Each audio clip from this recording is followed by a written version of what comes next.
Mobile ফোনের call list খুব সহজে বের করতে পারবেন। আজকের এই ভিডিওতে আমি আপনাদেরকে দেখিয়ে দিব। প্রথমে আপনারা চলে যাবেন গুগল প্লে স্টোরে। গুগল প্লে স্টোরে চলে আসার পর উপরে সার্চ বার পাবেন। উপরে সার্চ বারে লিখে দিবেন E2PDF। তো আমি লিখে দিচ্ছি E2PDF, লিখে সার্চ করব। সার্চ করার পর এখানে কিন্তু একটা অ্যাপ চলে আসছে, দেখতে পাচ্ছেন এই অ্যাপসটি। অ্যাপস লোগো আমি আপনাদেরকে ভালোভাবে দেখিয়ে দিচ্ছি। এটা কিন্তু অ্যাপসটির লোগো, এটা দেখে অবশ্যই আপনারা ইনস্টল করে নেবেন। তো আমি অবশ্যই এটা ইনস্টল করব। দেখতে পাচ্ছেন অ্যাপসটি কিন্তু আমি ইনস্টল করে নিলাম। ওপেনে ক্লিক করব। ওপেনে ক্লিক করব। ওপেনে ক্লিক করার পর আপনাদের সকলের কিন্তু এইরকম ইন্টারফেস শো হবে। তো এখান থেকে দেখতে পাচ্ছেন নিচে যে একটা অপশন রয়েছে, এটা অবশ্যই এখানে টিক মার্ক সিলেক্ট করে দিবেন।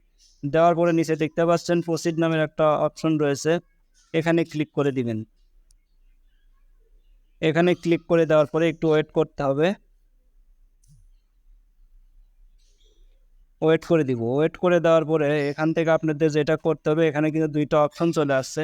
এখন আপনাদের যেটা করতে হবে, নিচে যে একটা অপশন দেখতে পাচ্ছেন ক্লিক টু কন্টিনিউ নামের অপশন, এটাতে ক্লিক করবেন। এটাতে ক্লিক করার পরে এখানে কিন্তু অনেকগুলো অপশন চলে আসছে।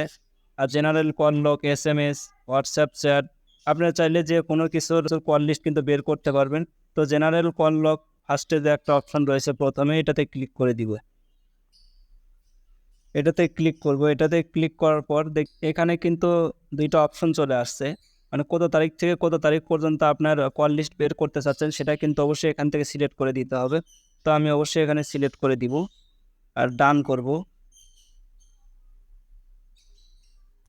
সিলেক্ট করে দেব। সিলেক্ট করে দেওয়ার পরে আর নিচে দেখতে পাচ্ছেন কিন্তু একটা অপশন রয়েছে, এখানে কিন্তু অবশ্যই আপনারা ফাইলটার নাম লিখে দিবেন।